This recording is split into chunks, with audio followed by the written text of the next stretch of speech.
This is how to find the splash screens / boot screens for the Carpuride W702 units. Now, if you go to our forum at www.smartridinggadgets.com, we have about 130 or so of these already prepared, different makes, different models of bikes, etc., etc. And you can actually request more by just adding a new topic in the general discussion area and say, is it possible to get such and such a thing? And we'll look into getting that made for you as well.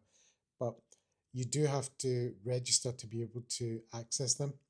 So once you're registered, if you go to the Carpuride Riding Systems section, then if you click Carpuride Boot Screens, now this is the section here, and this shows all the different ones that we have already prepared and we've already done. There's quite a few there.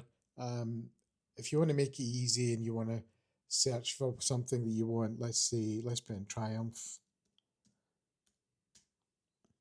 and just do a search in the forum. Right, so this is bringing up anything that's Triumph related that's on the entire forum.